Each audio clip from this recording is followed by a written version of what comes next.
From Beyond Marketing, it's the 20-Minute Call, a podcast about the dreamers, boundary pushers, rebels, and champions of the skydiving industry. Each episode is a narrative journey highlighted by the highs, lows, and luck that the skydiving industry delivers, as told by the most influential people within the sport. If you've ever dreamed of becoming a skydiver, perhaps opening a drop zone, or becoming the next world champion, check out the 20-Minute Call hosted by me, James LeBarry. My guest today is arguably one of the most recognized names in the world of skydiving, Rook Nelson. Rook is the owner of one of the world's most iconic drop zones, Skydive Chicago. Rook has more than 26,000 jumps, owns 13 world championship titles, is a 17-time world record holder, and holds claim to 36 national titles to date. As owner of Skydive Chicago, he hosts one of the world's most well-known skydiving events, Summerfest, and has hosted every major event there is to host, from Pops Nationals to the World Championships. Welcome to the podcast, Rook Nelson. Thank you, James. I appreciate the opportunity. Rook, I'm grateful for you being here. I'll say I'm not even sure that record is correct, what I just wrote. And I don't know if you're 100% correct, because I know that it's not something that you keep hard track of. Like, you're not high on your success. I stopped some time ago of tracking it and keeping certain tabs because, I had make the iconic videos of me coming home and just throwing the medal in the drawer. But at some point you realize that it's not about getting the 10th or the 11th or the 12th championship. It's just about the memories and the time and the experience, relationships that you get along the way. It's interesting. In my interviews with guys like Dan BC or Craig Girard, who have also been very successful on the podium, they say exactly the same thing. They want to win, but it really is the journey for them more than anything. Yeah, I mean, it's cliche to be like, oh, it's not the destination, it's the journey. But I think until you really embrace that, it really is. Because when you get on the podium, it's 1 minute, 30 seconds of your life. But what did it take to get there? And that's really where the memories and the fun happen. But it takes a second to realize that for sure. Yeah, for sure. Well, for our listeners, your career is formed really into your whole life in skydiving. But there's many facets of it. There is the skydiving, there is the business of skydiving, and there's also being an iconic figure in the sport, and all of which must have balance. So what I was thinking is I'd like to break our interview up into 3 sections. I'd like to talk to you, of course, about skydiving. I'd like to talk to you about running Skydive Chicago, and then would love to get into more of your personal thoughts on aspects of your life. So if you're game for that, let's do it. Yeah, absolutely. Thank you. Okay, well, let's talk about skydiving. Your introduction to skydiving came at age 4 with your first tandem. But what age did you actively start jumping, and were you a natural at it? I did my first jump, in 1994. My parents made me get straight A's on the report card, and it was the hardest I've ever worked in school, ever. But I did it, and I got to jump, and I was around the drop zone. I was packing. Every moment I could be there, I was there, because it's a fun place to be, especially as a kid. And then as packing, I was making money, which was great, but always wanted to jump. My sister was jumping, which certainly was a jealous factor. Got to jump, and I remember very vividly, like, being in the airplane, thinking I'm finally going to get to jump out. And then I remember very vividly jumping out of the airplane for that first solo. And I remember looking down, looking up, looking down, looking up. By no means was I a natural, because I was skinny, frail, doing belly jumps. I was just all over the place. In fact, I have a video of me trying to dock on a 3-way and just failing miserably at it. So I was not a natural by any means. I had the knowledge of it. I just didn't have the skill of it quite yet. I knew what needed to happen, but I couldn't do it. As you say that, I'm reflecting on a video I saw recently of you jumping at Rookie Fest. You seem very comfortable on your belly, and I was really impressed that you're a good belly flyer, even though you're known for flying on your head. Yeah, I mean, it was fun. I appreciate all elements of skydiving. Like, I don't think there's one better than others. I think there's some that are harder than others. But if you think VFS or free flying is harder, the level of belly flying and the competition is high as well. A while ago, we used to be on a free fly team, and we just wanted to compete. So we would always do like a pickup 4-way team, and we would do some belly jumps. And, it was fun when I got invited to go on the Golden Knight 16-way team, and I got to be on XP's 8-way team a long time ago, and all that stuff's a lot of fun. It's just those opportunities are once in a lifetime. To not have to train forever and just get to do a pickup team with really good people is a lot of fun. Tell me about Alchemy. I know of this legendary team, but when I started digging into finding the origin story of it or video of this team, I'm not finding lots online, but I just know of it, but I don't know the story of it. Can you share? And also your famous teammates, really. I mean, everyone has made a name for themselves. So tell me how Alchemy came about and just that experience. Yeah, so we started my first free fly team. We actually called each other the Poor White Boys. And it was TJ Langren and Jason Peters. And it was the first free fly team I was ever on. And we showed up and we were so ignorant. The competition's 5 free rounds, 2 compulsory rounds.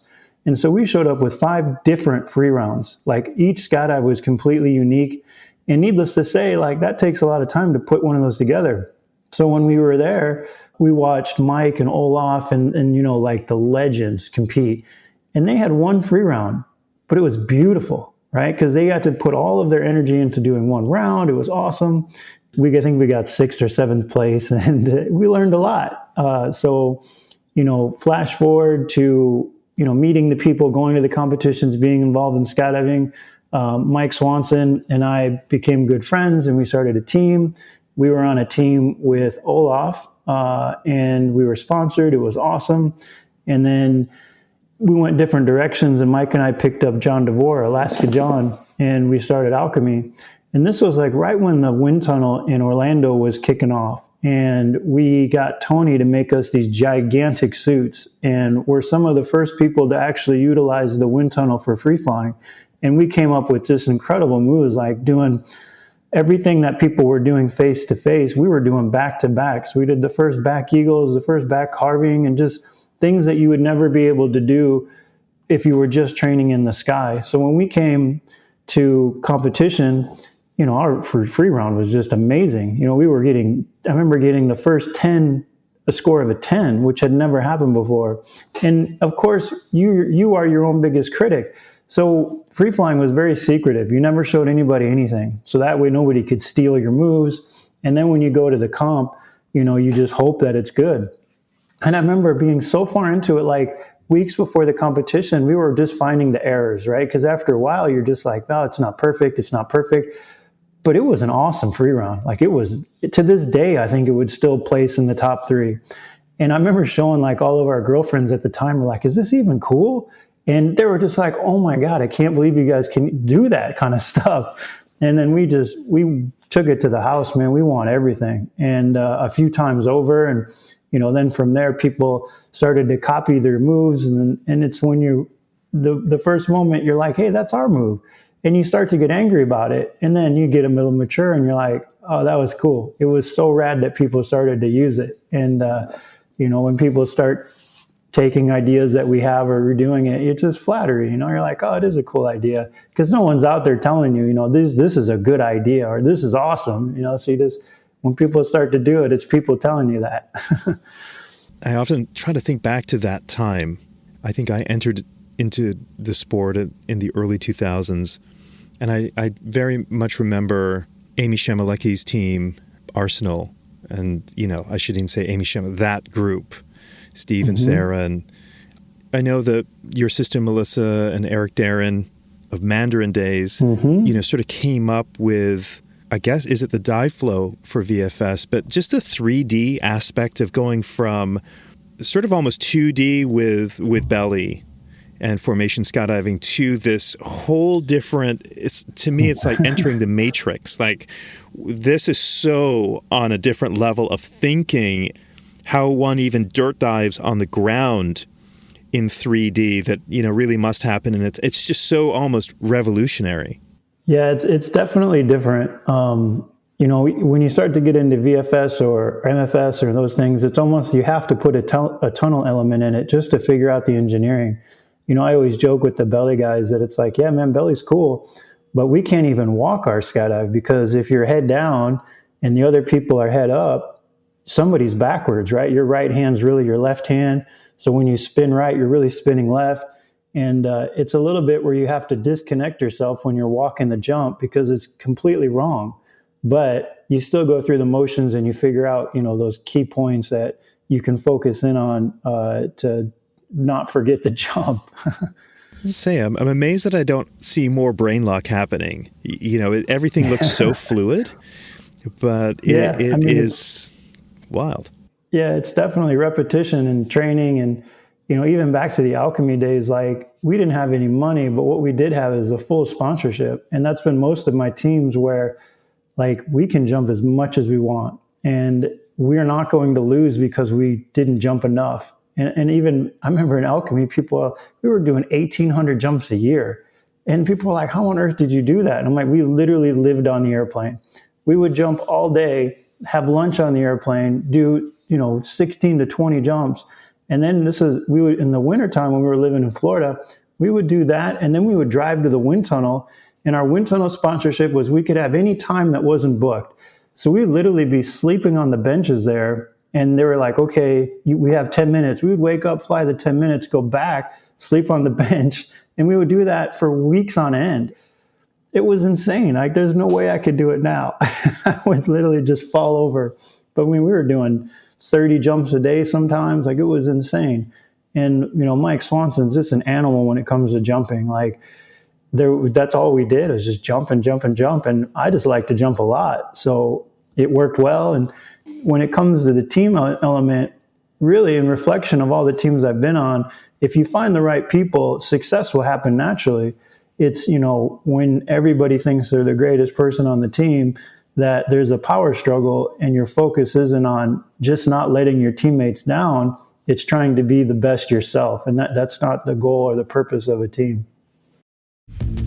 If you're a DZO or DZM listening to this podcast and you're not using Burble, I've got a question. Why not? If the reason is price, what's the cost of your time? Other booking and manifest softwares are a one-size-fits-all. Burble was built from the ground up by a DZO for DZOs to maximize efficiency. Now, isn't that nice? There's no software that compares. Choose Burble. John DeVore just got inducted into the Hall of Fame. Bill Kitchen, inventor of that wind tunnel in Orlando, which would later on become to what we know today as iFly. That's kind of full circle, isn't it? I mean, it's kind of wild for me to think that, this little, I don't want to say little group of guys, but just some guys that come together to form a team and in a discipline that everyone thinks is bad for the sport. These lawn darts, as everyone was being referred to back in the day, are now at sort of the pinnacle with Mike Swanson on Red Bull Air Force, and John DeVore with Red Bull Air Force, but also in the Hall of Fame, and Bill and yourself with this incredible career. Isn't that kind of wild? Like, whoa. Yeah. I mean, I was hanging out with the right people, I guess.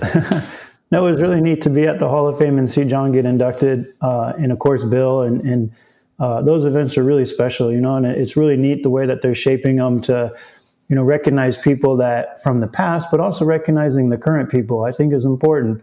It was a really special time, and I'm glad I got to do it. I'm stoked to be hosting the next one coming up here in September, and those are really special times. So you've won everything there is to win in the sport. I mean, literally everything. I mean, what motivates you today? I like giving people the opportunity to do cool things. And, whether that's, skydiving on teams with people, the world record's kind of a pet project, more of a passion project, because there's no money in it.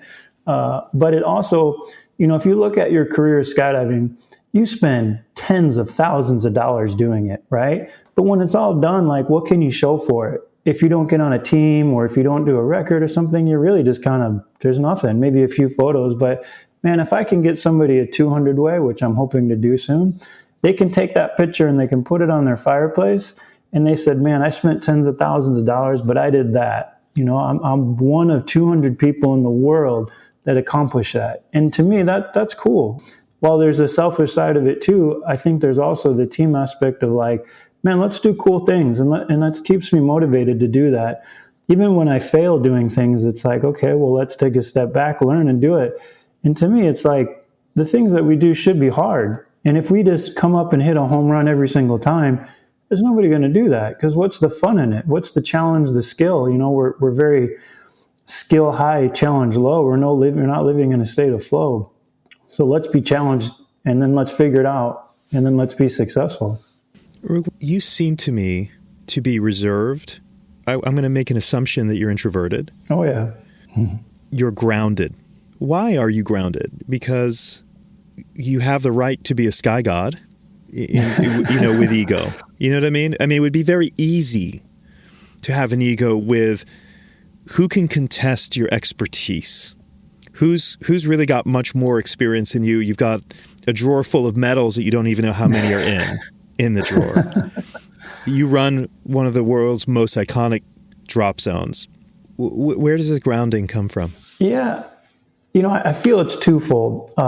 When I grew up in skydiving, just being around it from a kid, there was definitely that sky god attitude, right? It was very macho, very unwelcoming. You know, you had to it was like hazing to get into certain groups. And even stories from my father and his crew of just brutal hazing of people to try to get them in the group, like just to get on a skydive.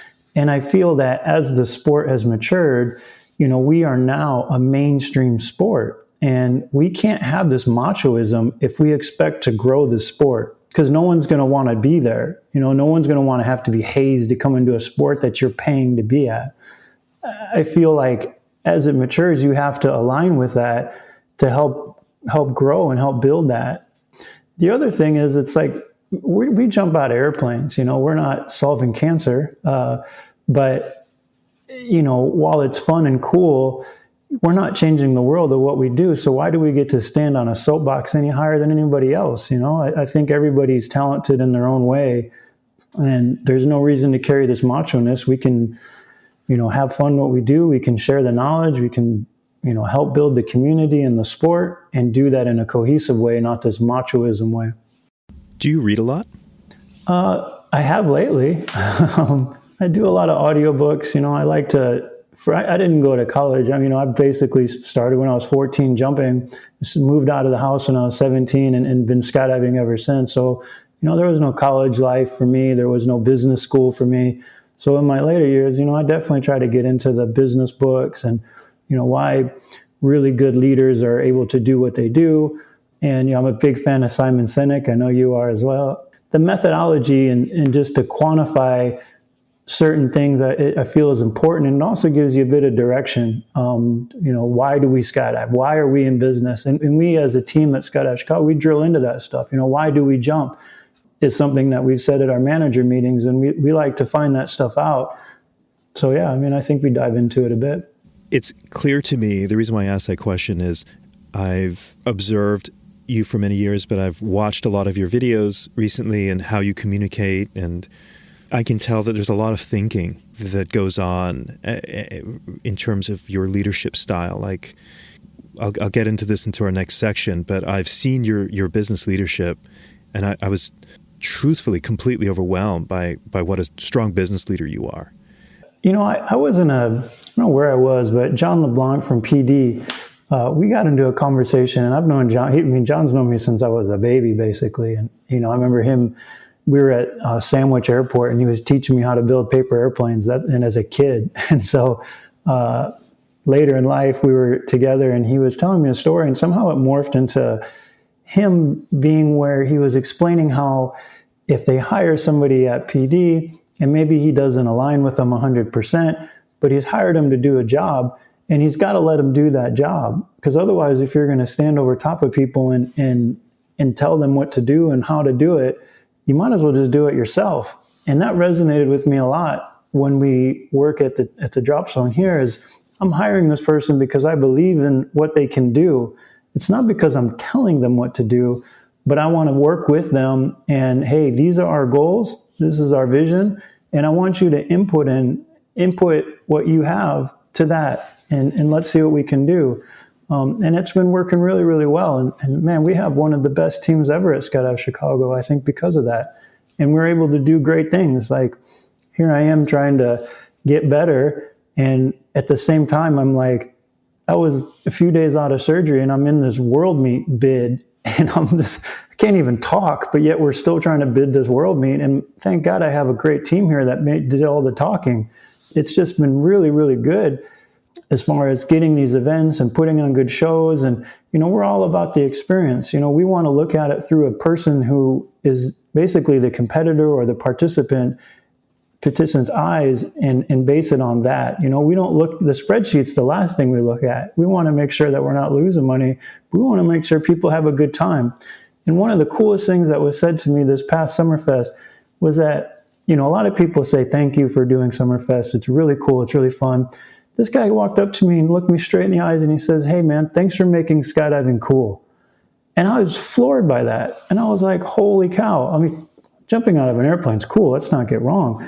But he was just so grateful that we were doing cool things, because so many people that run drop zones run away from boogies because they're terrifying to do. Summerfest is the reason I'm going to have gray hair quicker because it's a lot of stress. You know what I mean? But if we don't stand up and try to do cool things, and align with this being a mainstream sport, it's going to go away. Like, how many boogies do you know of that exist today still?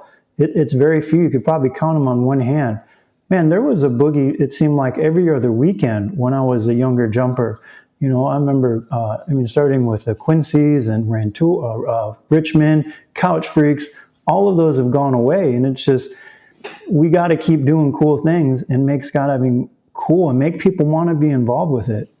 So many things that resonate with what you said. Firstly, with Summerfest, which I think had roughly 750-ish people this past year, like that level of stress with all the moving parts is huge. But what strikes me, though, is, with Richmond Boogie, which I don't even know a generation of Jumper City even knows of the Richmond Boogie, or a freefall convention, that those boogies were so big, bigger than the boogies of today. And I think, oh my God, that must have been crazy stress. It's stressful enough. I mean, there was some chatter that they're going to be like, let's do the World Freefall Convention again. And I'm like, there's no way. Because with today's disciplines, with the wingers and the XRW and movements and all that stuff, it's physically impossible to do that again without really jeopardizing people's safety. So I kind of laugh at them. You know what I mean? I'm like, yeah, sure, go for it. You're in your early 40s, Rook. If you look at the amount of life, the volume of jumps, the places on this planet that you've been as a result of skydiving or some connection to skydiving, if you were to take a moment, and you've had a lot of moments lately, and we'll get into that, are there any sort of things that pop into your mind that go, it literally makes you smile? That's a tough one. That's like someone's like, what's your favorite jump? And that, to me, I can't answer that, because there's so many different elements that happen on each jump. There's times of competition, there's times of just a two-way, times of people taking their first grip head down. It's really hard to narrow that down. But when I circle back to just the relationships I've made in skydiving are just so deeply rooted that I don't know that it would be possible to meet somebody on the street over a cup of coffee and ever be able to develop a relationship that I do have in skydiving. Like some of the friends that we do our annual boys trip with to Moab every year and go hiking and base jumping and stuff, like, man, those are some really good friends of mine. And I don't know how I could develop those relationships outside of this sport. It would be darn near impossible. Like, you got to do, it's like you got to do something mischievous with somebody to really, nail down a relationship. It's like, I don't even know how to compare it, but when you go sneak around and do a base flip to someone, that's your homie. You know what I mean? It's like ride or die kind of people. And I like that. And I value those relationships a lot. That seems so apt. You know, it's the reason why everyone stays in skydiving. It's the people far more than the jumps. Yeah, you love them and you also hate them. Yeah, I'm sure. I'm sure too. Especially that's felt as a DZO too. Is why are you all doing that? Yeah, nothing surprises me. That's for sure. Most of the things are very just shrug your shoulders. It's not too crazy, but other times you're just like, what? How do you jump out of an airplane and survive? You know what I mean? Rook, with your competition record being what it is, you have to be, I'm assuming, really competitive. I mean, do you burn on the inside for achievement, or is your inside as cool as your outside? Or is there a cool Rook on the outside, but there's a lot churning on the inside? You know, the standard response I give to people is I'm not competitive. I'm just a little bit more competitive than you. But, you know, it's funny. I thought you might ask me this question, so I was thinking about it. I've never really told this story. I started out not being very competitive. I was a young kid and wanted to jump a lot because I could. But, I mean, doing solos is only so much fun. So the people that jumped a lot were on teams. So I started competing only because I was able to jump a lot. And then through that, you know, got really good because I was jumping a lot. And then obviously, yeah, winning is a lot of fun. A lot of people think I'm very competitive, but it really is just because I like jumping a lot. And I think later in my career, you know, I've been asked to be on a couple pickup teams. And I look at it and I'm like, I don't know that I could just do it for the sake of doing it. Like, I want to win. Like, I want to compete to win, and just to do it for fun is tricky for me. Although, I mean, I would do it, but it would definitely have to be like, I have to set myself up for that. So I feel like while in the beginning, it wasn't that I was competitive. I just like jumping a bunch, and it kind of formed into, once I started to win, that was a good feeling. You know, it's like when Rocket does something and he wins or achieves, the first thing I ask him is, how do you feel? And I want him to feel that, and I want him to desire that and work hard and, you know, achieve greatness. You mentioned Rocket, your son, who I'm guessing is 5, 6 years old now? Yeah, he's 5. How has fatherhood changed you? Yeah. Well, I retired from competition because I realized that just being away from the family is tough. And the job zone demands a lot. And then to be competing at weeks on end, I just didn't have enough time for everything. So I kind of stepped back from the mainstream competition. I'm still the alternate on some teams, which is perfect. But it's cool, man. Like, it's really fun. I think any father knows that the first couple of years of children are pretty tough. You're like in a cheerleading phase. You know, you're supportive. They like mom a lot. And, you know, you're not quite throwing the football with them.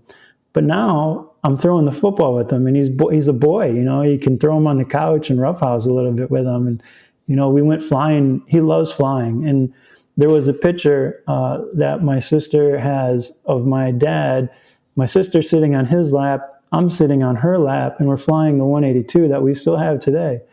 The mechanics were waiting on some parts, and they put the 182, that same airplane, got flyable again. And I got to take Rocket flying, and the whole time we were flying around, I had him sitting on my lap, which, you know, probably isn't the safest thing to do. But I wanted to relive that experience of flying with my sister and my dad. And man, it was the coolest flight I've ever done. And those moments are just awesome. That's cool. Do you feel, I don't want to say the word softer, but do you feel more sensitive? Like, you know, here's this little human that, I mean, I don't have children, but, you know, You hear parents say, you change.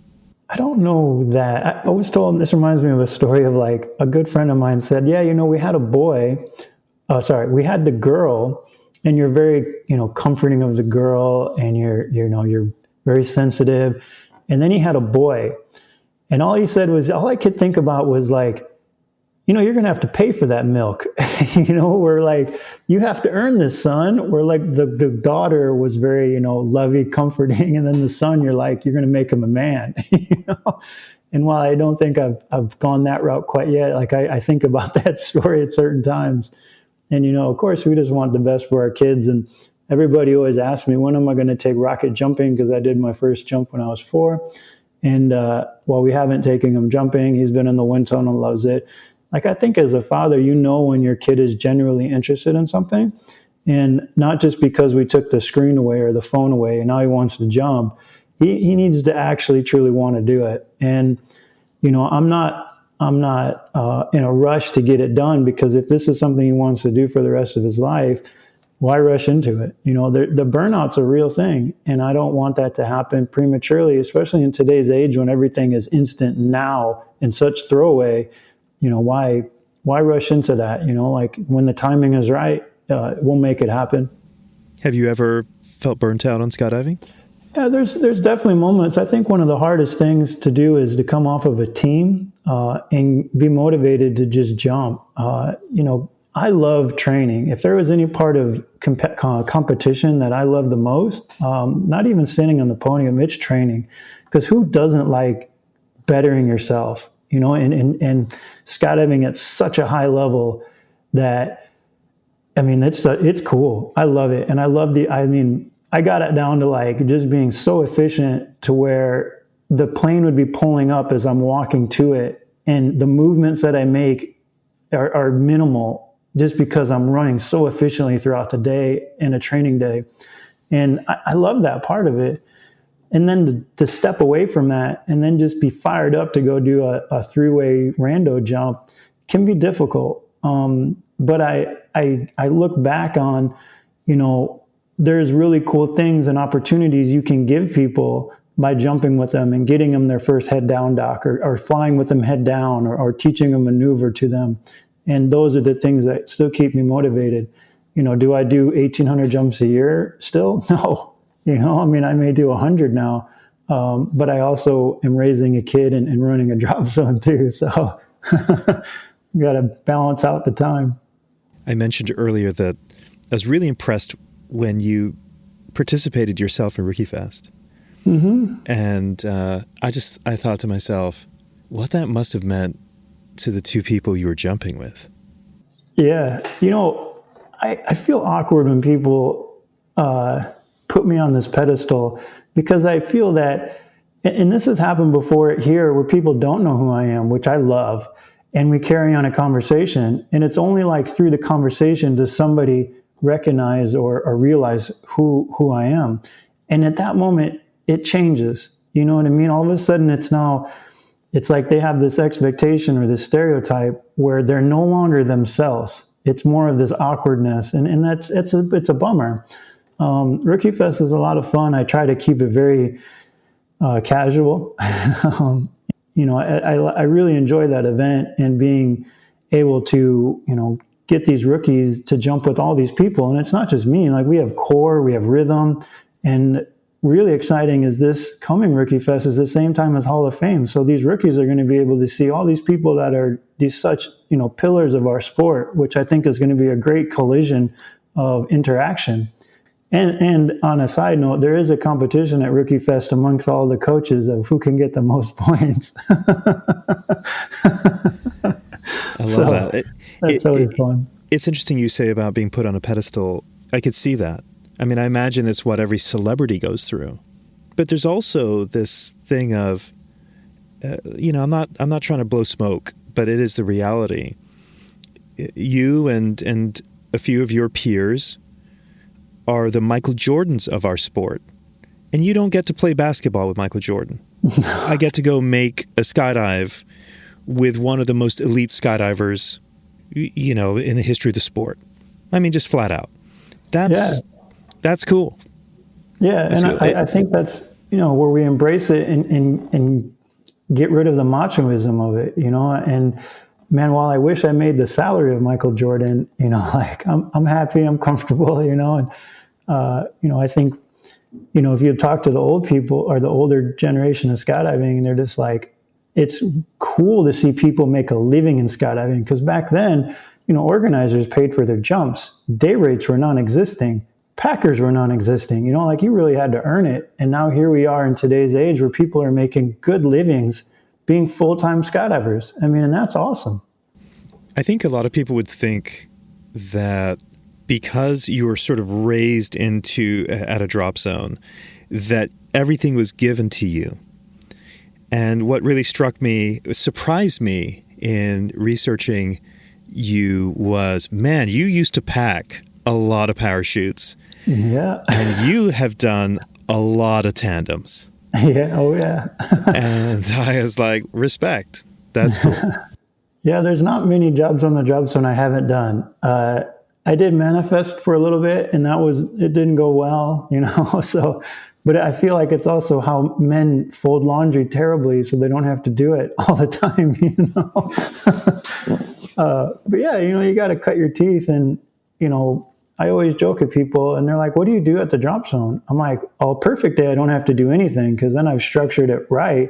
But a lot of times you're filling in gaps. And if you're not able to fill in the gap, that's a weakness in your business. While I don't go through drugs every weekend, I could if I needed to. What's funny that you mentioned packing is that, as you know, in the posts that you see, there's packer shortages all over the place.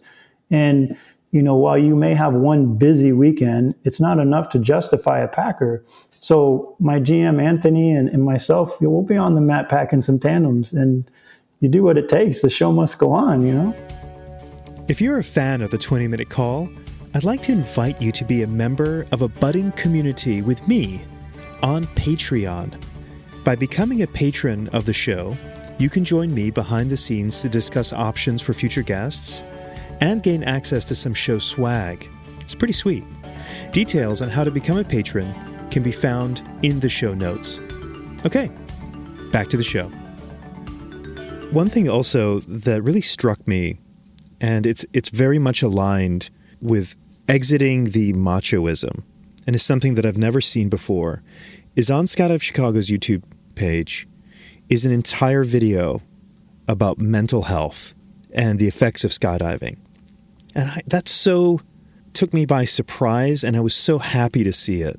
Can you give me some insight to that?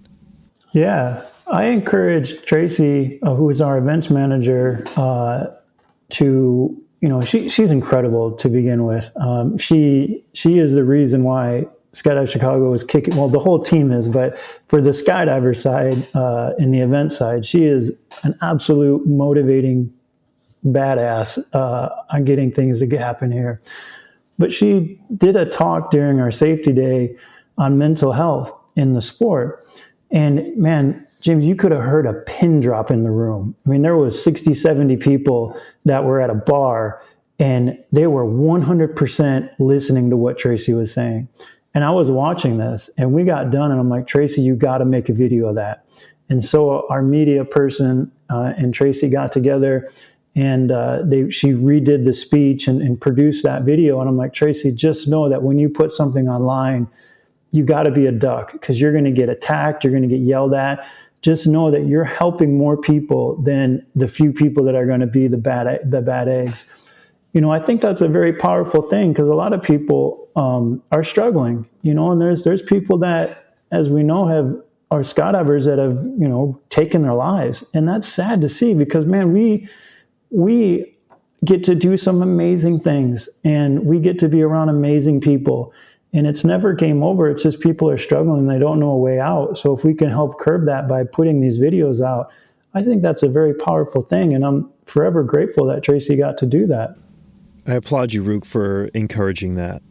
I know we're all struggling, with one thing or another, but it means, with that whole pedestal thing, the reality or your humanity that, hey, you're like all of us, to be able to acknowledge and encourage something, as opposed to being, well, we have some celebrities or sky gods or anybody that is given respect that they would never show vulnerability or, getting behind something that, that has been touchy. I think it's not as much as it used to be with mental health, but it is so important. Skydivers are not oblivious to it either. No, we're all humans, like whatever we do in our profession or whatever we do in the sport, we're still a human. We go to Walmart, we take showers in the morning, we're affected by that stuff too. And it's tough for people to ask for help, and sometimes when you can just deliver that stuff, it's better than them trying to be humble and be vulnerable and try to do good. It's awesome.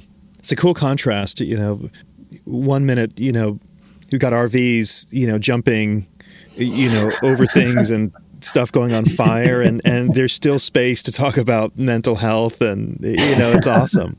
It's awesome. Yeah, I mean, where there's ups, there's downs, I guess.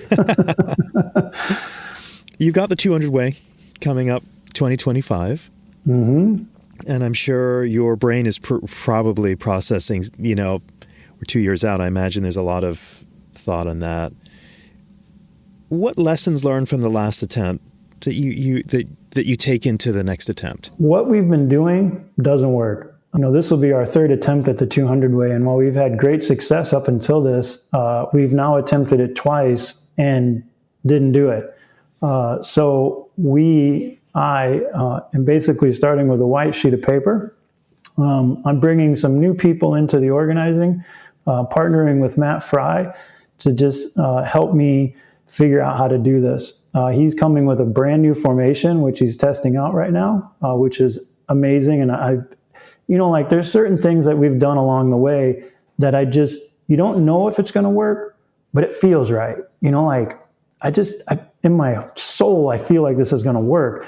And it's been successful thus far. And when he showed me this formation, I was like, that's it. He's testing it right now. He's putting cams together and, just trying to take a radically new approach at it, where we're not going to do so much cuts. We're going to build the team. We're going to train the team, and we're going to compete just like we would a VFS team or a free fly or a four-way FS team, taking that same architecture.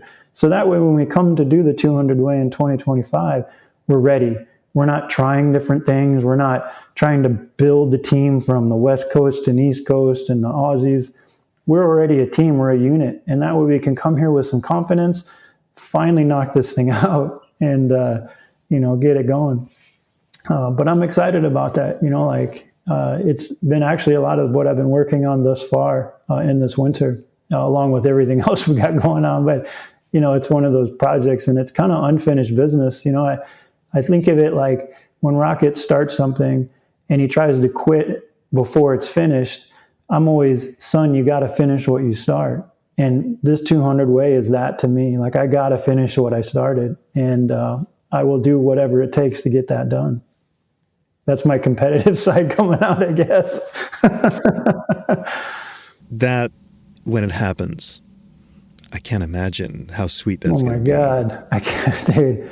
I go back to the beginning of this conversation. I want people to have that photo for their fireplace. I want to give that to people. I want to show people, like, let's do cool things. And ultimately, I want to win in front of my kid. He's watched me fail twice, and I got to win for him, and I got to win for myself. And, there's a lot to that one that, maybe does show some of the competitive side, but also, like, I just want to finish what I started, and that's certainly one of them. And who knows how long we're going to be here to continue this project, Was the last record that fell short, was that one of the lower moments in your skydiving career?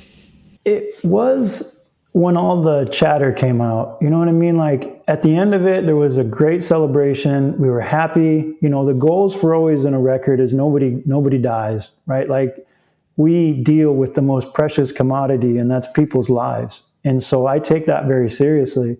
And goal one is nobody dies. And then goal two is get a record. So we achieved the first goal, which is important. But then when people left and there was the chatter of like, that was the worst experience of my life. And ultimately, the punk side of me says, hey, why don't you organize a record? I'll show up.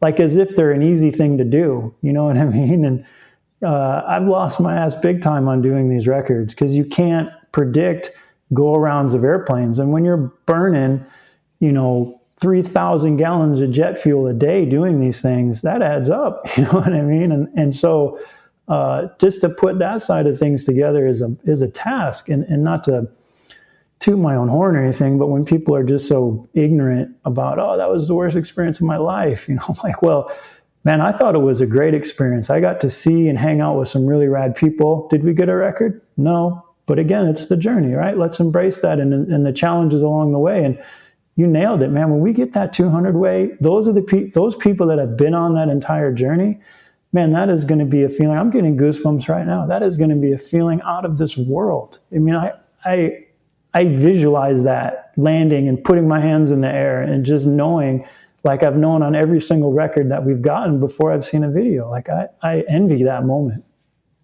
What you just said makes me think I've been on the inside of running a drop zone, not to your scale, but I've noticed, where I came from, which was the golf industry, is you're running a golf course, everyone's a greenskeeper. Everyone will tell you how to grow grass and how the condition of the greens should be better and what you're doing wrong. And then when I ran a drop zone, it's like everybody apparently is a DZM because everybody's telling me how I need to be running this drop zone. And it would kill me because there is something that few people think about, but they don't have the full picture of information. That is, the decisions one make, there is a calculus in terms of the financials of running a drop zone. And many people think when you see the fleet of aircraft that we're flush, there's a hard reality. And I just always remember feeling frustrated that you're being questioned at every turn, but you don't have the full information of the P&L and what it takes and the responsibility to keep everybody employed. Like, does that frustrate you at all? I mean, yeah, I mean, again, if you do it long enough, you just kind of become a duck, right? Like I'm fortunate that I don't get that rub a lot, like I did during the record, but in the normal day-to-day drop zone stuff, like I don't get it too much. I think that we put a lot of passion into what we do. And I think that goes a long way. There's little details here and there where we care. The team here cares about the experience and how people feel when they get here. And I think that goes a long way to kind of curb that rub. But yeah, I mean, it's not that people aren't saying it. They're just, maybe a little bit quieter about it. Do you have, this may be a bad question, but I'll ask it. And I'm scared because I know I never ask the question, what's your favorite jump? Because it's not possible. But do you have a really proud moment?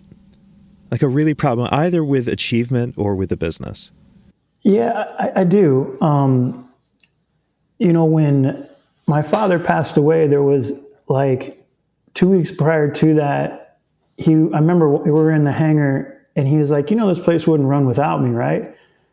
And I was like, okay, I guess, 2 weeks later, boom, he dies. And so as a parent, you realize that you know exactly what to say to motivate your kids. And he challenged me to do that. And so then flash forward, he passes away. I'm 23 years old. I have blue hair, like I'm far from the quintessential business owner. My biggest thing was just don't mess up big enough where you're going to lose everything, right? So I made small plays. I didn't do too much radical things. I just kept doing what I thought was right. My sister was on the team as well. And then flash forward to a time that I went to Florida in Sebastian, and I happened to be there when they had a falling out with their aircraft provider. And I had just gone down there because it was winter like now, and I was bored. And I was like, hey, whoever wants to go to Florida, I'm going to fly an otter down there. Come on board with me. And I was down there and they lost their airplanes. And so they're like, hey, can we use your airplane? I'm like, you can use it, but I want the contract. I want it all. And I didn't even have the airplanes to put down there. I was just like this ignorant 24. I think I was 25 when that happened. And that moment was cool because they gave me the contract. I finagled the bank to loan me $1 million and thinking that I had lucky underwear on when I walked out of there, realizing that they just wanted to make interest payments from me forever. But what that moment was that not only had I done what my dad did, I grew the business. I bought another airplane. I was expanding. And to me, that was such an achievement that I didn't fail. like I did it and I'm getting bigger and I'm managing more things. And then from there, it kind of escalated. But man, that was a real powerful moment for me to just, my confidence and to be able to make a play and for it to be successful was huge. That segues beautifully into the next question that I have, because you didn't go to college and you become a DZO overnight. And I have been probably one of few that got to sit in on a team meeting with you and your team. Mm-hmm. And my observation was, gosh, for a guy that didn't go to business school, you're running Skydive Chicago as a CEO, and you've got your department heads. And what impressed me was there was a reporting. This is what we're working on. This is where we're at. This is what it's going to take to get to the goal. It was unlike anything I've seen in skydiving, ever. And I was like, Rook, where does this come from? How have you learned this? Yeah, I mean, I don't know really. Like, I went a lot with my gut. I have to tip my hat at your efforts as well with your company that, you're making people look at their company as if they're a tandem student. And until you entered the business with your company, people didn't do that. There wasn't somebody saying, hey, look at your website. Hey, look at your facility. Look at your bathroom. There was other drop zones telling people how shitty their bathrooms are, but there wasn't like a third party of yourself that was saying, hey, this stuff matters. And there was a definite change in businesses and their presentation with you and your company coming onto the scene. And I remember sending you an email about it and saying, James, it's awesome what you're doing is you're making people look at their businesses and not just saying, well, where else are you going to go? Like, don't be caught in this, we're the only game in the market, but saying, hey, let's be this mainstream business, let's be this mainstream sport, but we got to get out of the Fandango days and we got to be professional. We have to look and present ourselves in a certain way. I think a lot of that resonates with just trying to be a professional operation. And like I go back to the conversation with John LeBlanc, like, hey, this person's in charge of my grounds and I don't want to micromanage you. I want to support you and get you to where we need to go. But there also is accountability to that too. I'm known for saying things about business and customer experience, but what was very apparent to me is when I did meet with you and the team, it was really almost, it wasn't new, it was reinforcing what you've been preaching really the whole time, and that's evidenced by just the way Skydive Chicago is. I mean, you drive up there and it's beautiful. Everything is cared for. Everything is neat. Everything is tidy. Everything is thought out. Yeah. And that does not happen by accident. Someone is saying, our standard is, which, by the way, I don't know how much thought went into the name standard, but I just thought it was always so appropriate. You guys are setting a standard for the skydiving world for sure. Yeah.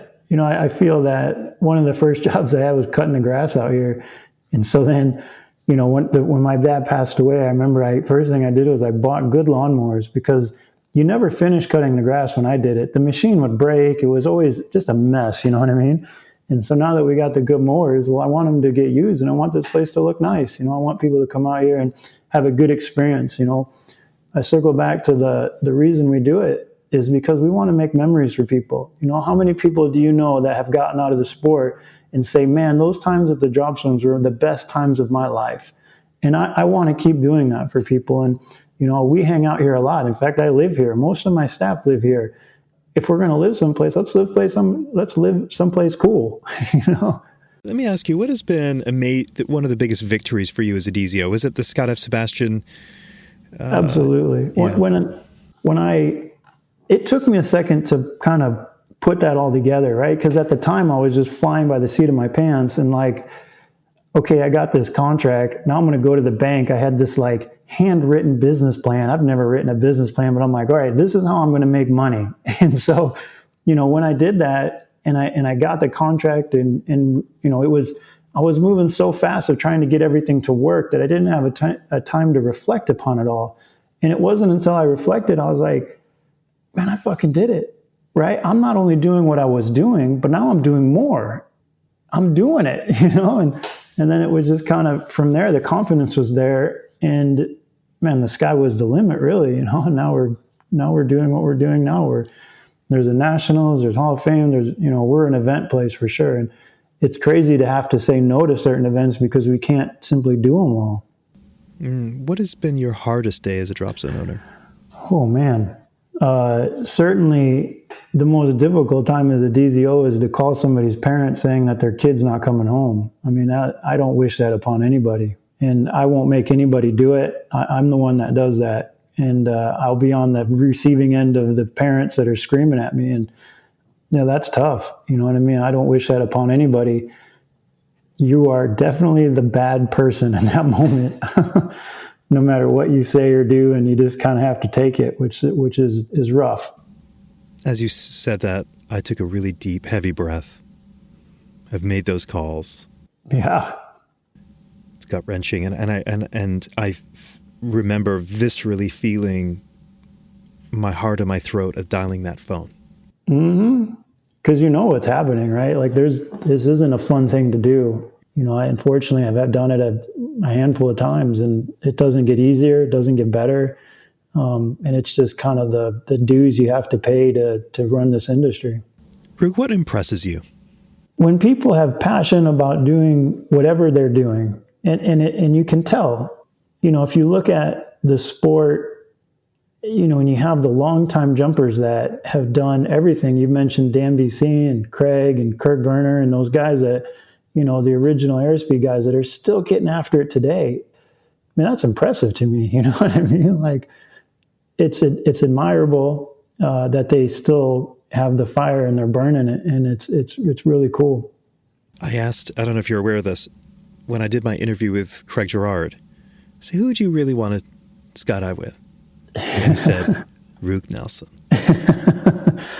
Yeah, I had a good moment. When I was 19, I got in a van and I headed out to Eloy because Eloy at the time, this was 1999, and Eloy at the time was doing 100 coach jumps a day free flying wise. And Omar was out there and the whole Eloy crew. And so I went out there and I was the Midwest kid, right? So I wasn't welcomed with open arms. Like I was there trying to steal their women or something.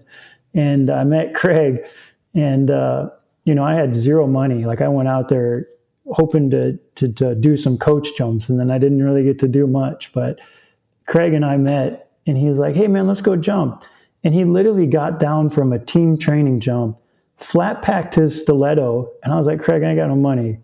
Buys me a jump, and then we go skydive. I was like, man, this is a cool dude, and Craig is one of those people that it's just, I don't know how he does it. I don't know how he remembers everybody's name.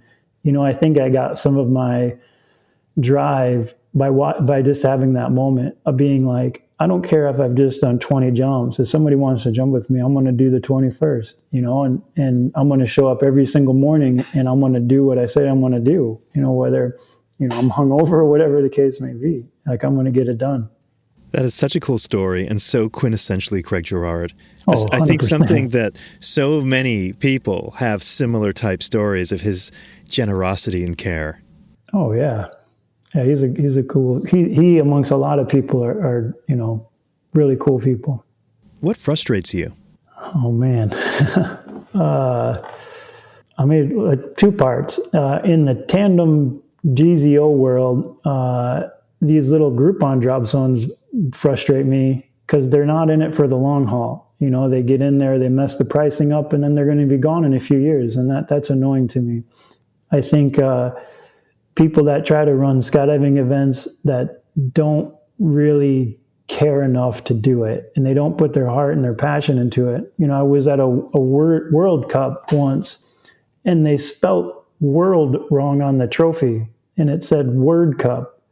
That to me frustrates me because, like, man, you didn't have enough care to spell check, or come on, you know what I mean? Like that annoys me because, and if we don't make skydiving cool, where the highest level competitions need to be awesome, because people spend so much money to get there that if it's a junk show, they're done.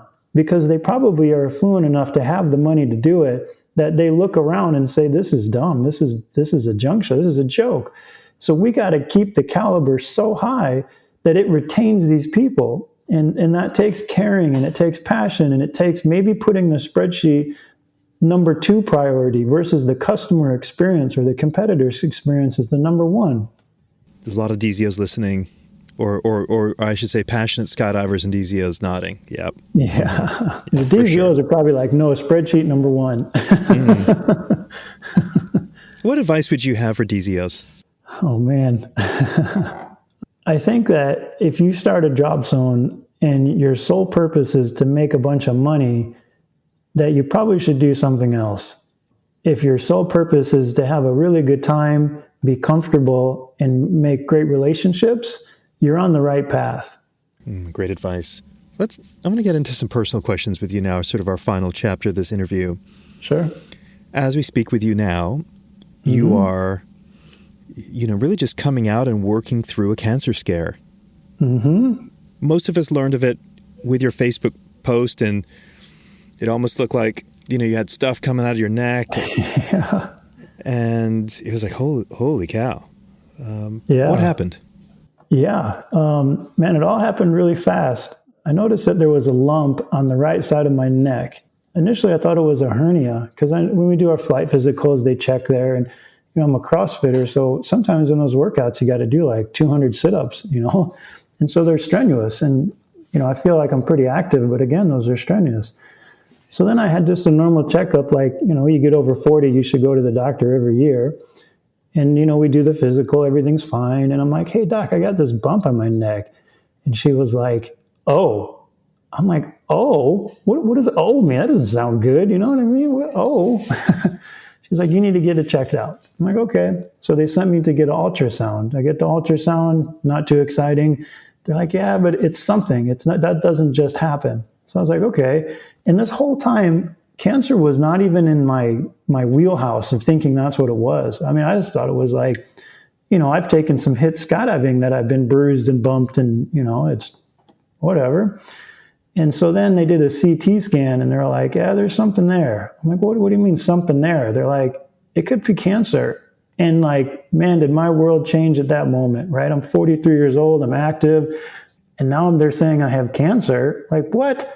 And, growing up as a young kid, you hear the name cancer, and that means you're done. You know what I mean? Like, I remember my first vision of cancer was like, my grandfather died of it.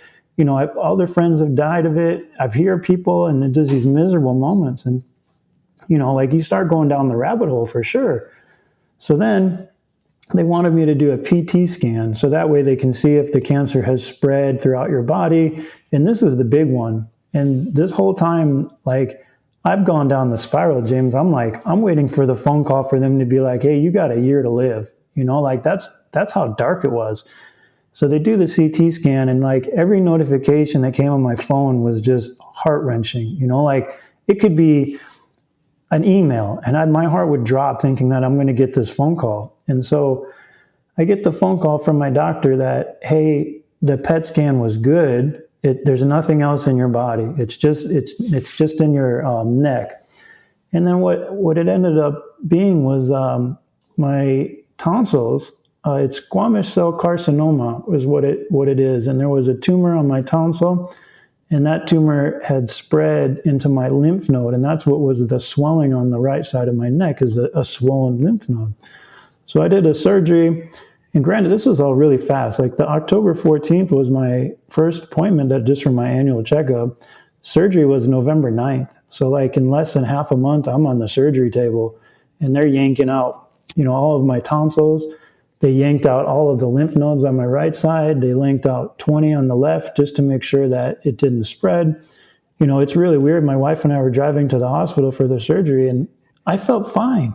It was really weird going to the hospital feeling 100% okay.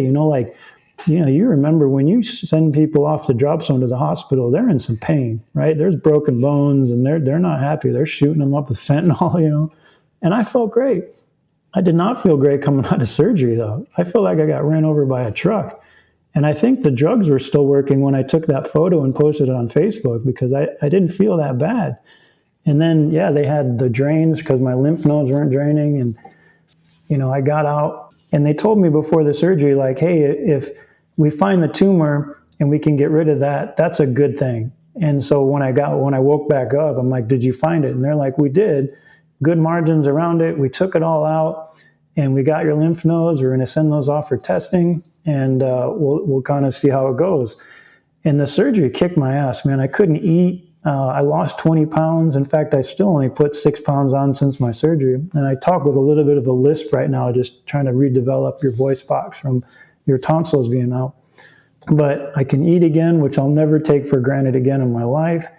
All of the tests that have come back so far have been good. I got to do a little bit of proton treatment coming up here, which is basically a nicer version of radiation, because they want to make sure that they got it, right? They're going to nuke it all, and just to make sure it doesn't go anywhere. I got 3 months, and then they essentially consider me cancer-free. 2 years, and it's a non-issue. Well, I'm looking forward to those moments, and I can see the path to success, which is great.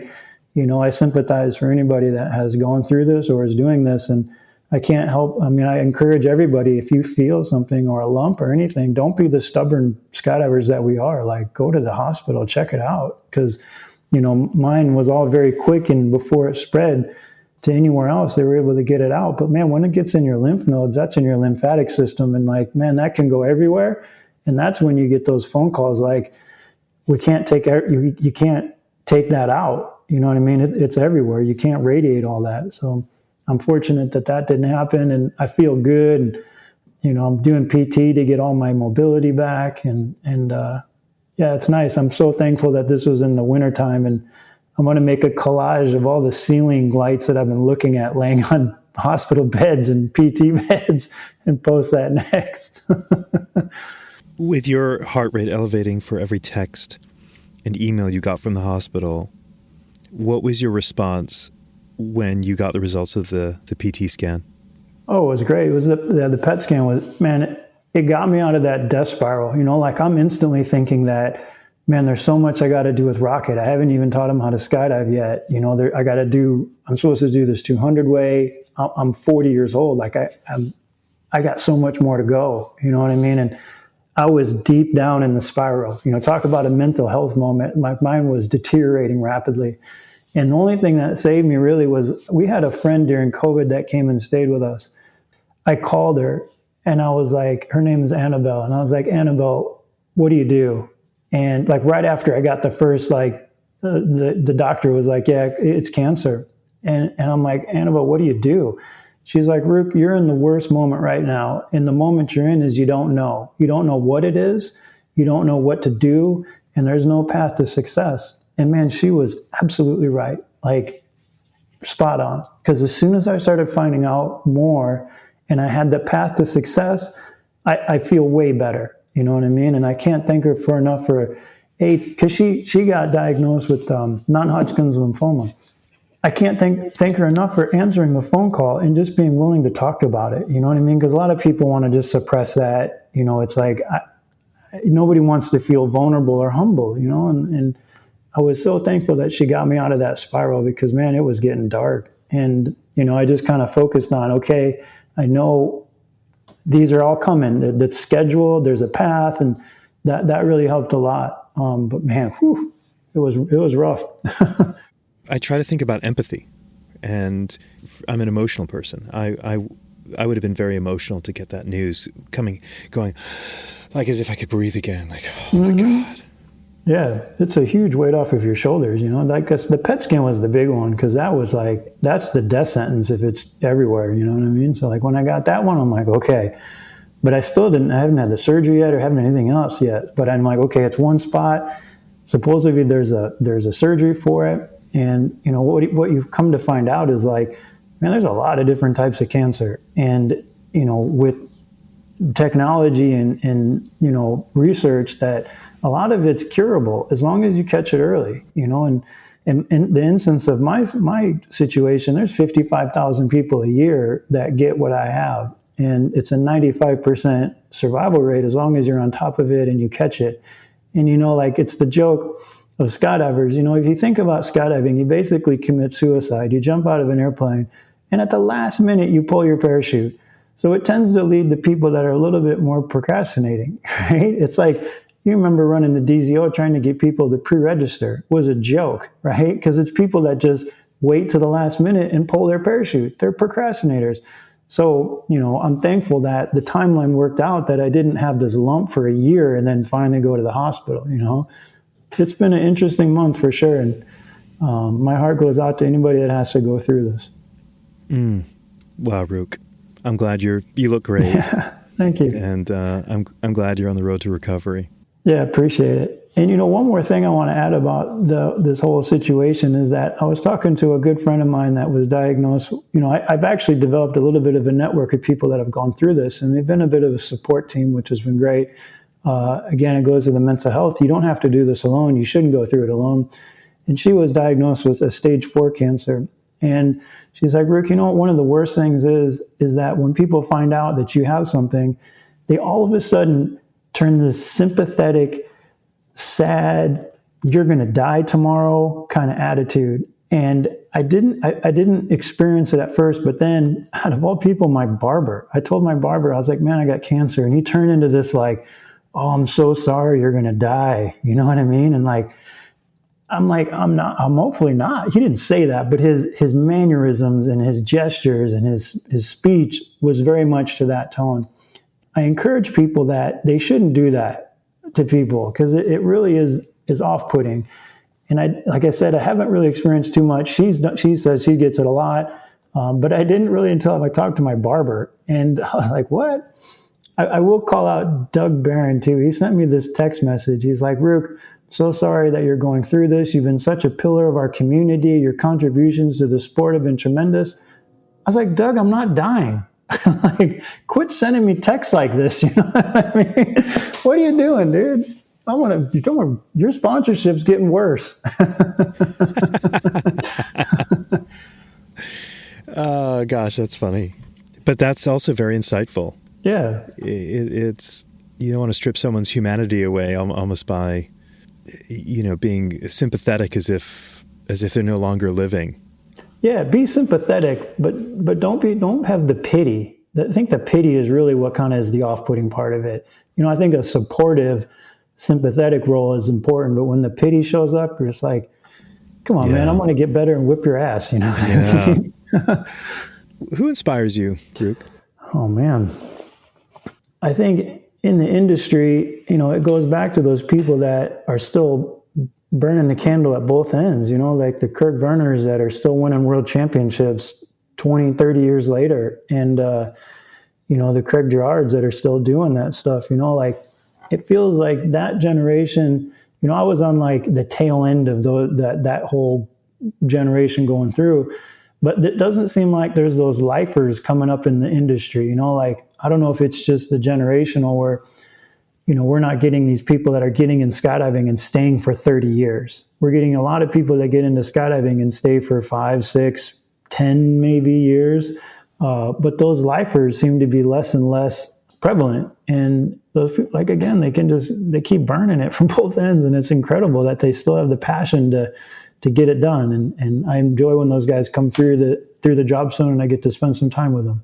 This podcast is sponsored by Beyond Marketing, the digital marketing agency for the skydiving industry. Now, I'm not a fan of lots of ads during a podcast. I mean, who likes ads? So I'll stop talking about how marvelously wonderful Beyond Marketing is. But if you're curious about what the amazing people of Beyond Marketing do to help drop zones and manufacturers thrive, then you should check out their website at dropzone.marketing. That's dropzone.marketing. What do you enjoy doing outside of the sport? Oh, man.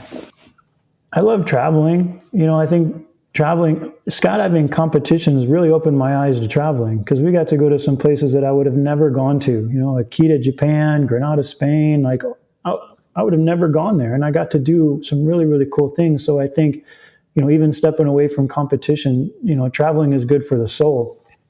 When I got into military, because of the side story, I got into military contracting. I had dinner with this colonel because my client was like, you need to meet this guy. He'll be good for you. I was like, cool. And this colonel was kind of weird. And he was telling me all kinds of stories. And one of the stories he told me was about how he was researching Indian tribes, and how certain tribes would move their families every so often so that they wouldn't get too comfortable and complacent. And it made them a more robust, stronger tribe because of that. And I think moving and traveling to new places and experiencing new things is important, not to be, not to be like this machoism tribe, but it opens your eyes to new experiences. You learn, you get to meet new people. And I think that's important. So traveling to me is something that I very much enjoy. And now with the family, I like, sharing those new experiences with Rocket and Heidi, and it's good. Something that is not, I don't think, talked about very much. It's almost like it's a given. What prompts this thought is because I know on some of your travels, you might hop in one of your own planes and, fly, depending on how far. Mm-hmm. You're a really good pilot. We always talk about your skydiving. We really don't talk about your flying as a pilot. Yeah. Can you just share some thoughts about your flying? Yeah. I think it goes back to the passion of the skydiving. I'm the chief pilot here at Skydive Chicago, or Eagle Air, with the sister company here that runs all the airplanes. And I think that, it's just like the drops ones, where a lot of people just get these low-time pilots. They give them little to no training and then just kind of hope for the best. And I think that if we produce a better product through training and resources, that we can have good pilots. It starts with the example you set.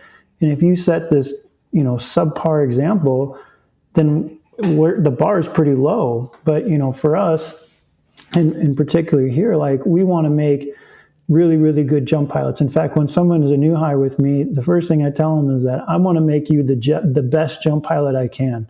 And they always laugh about it, but it is. I'm going to teach you how to do a lot of things in fly formation and high altitudes and night, and I'm going to teach you all the tricks.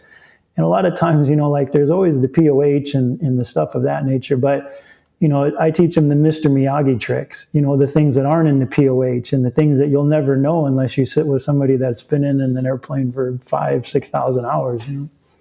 How many hours do you have?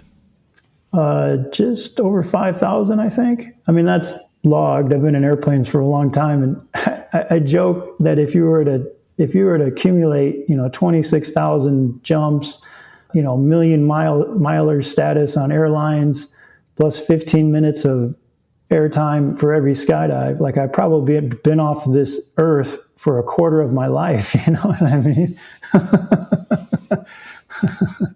That's probably not even an exaggeration. That is wild to think about. Yeah, I think 26,000 jumps, even if you did an average of a minute a jump, is like 2 consecutive weeks in free fall. Wild. It's crazy. In my research of you, Rook, what I was really that I didn't know about you that I discovered? You are very funny. You actually have a really great sense of humor. And because we don't get to interact very much, I didn't know this, but I found in watching a few of your speeches going, wow, Rook's definitely got a sense of humor. And that's not even a question. It's just an observation of, it was fun. It was fun to discover that. Yeah, I mean, we're not curing the world of world hunger, So, like, I think you need to keep it lighthearted, and I think also lightheartedness helps create community. You keep the door open. Where if you're macho and very stern, I mean, who wants to hang out with that? Last question. Yeah.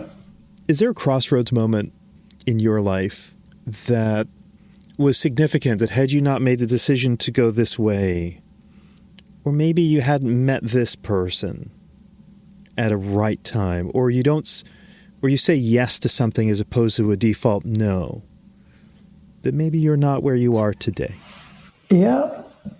I definitely would circle back to that Sebastian moment to say, had I not say, I want this contract, I wouldn't be where I'm at today, because, I'd still be, because winters was rough, and the income wasn't there, the expenses were. And then once we got that year-round income down there, it certainly got me to where I'm at today, for sure. I think that I've tried to say yes to a lot of things. When people come to us with projects or things that they're not able to do other places, I feel like we're an outlet to try to get things done, whether that's in the skydiving realm or, people that want to work here, just trying to embrace them and get them where they want to go. It's a win-win situation. If you're getting what you want and we get what we want, those are the relationships you seek out. Do you have any closing thought or message for anyone listening? No. Again, I want to thank you for everything that you've done. I know you're giving a lot of the interviews in the 20-minute call podcast, but I think that there's credit that needs to go to you, and what you've done for the sport. It certainly brought us to maturity in being professional and looking at our bathrooms, if nothing else. We have nicer bathrooms because of you, which is important. But no, I think that people that are skydiving try to, man, this is a weird one. Like, I think that it's important to not lose sight of having fun. Like when you get into skydiving and then you're like, oh, I want to be an instructor.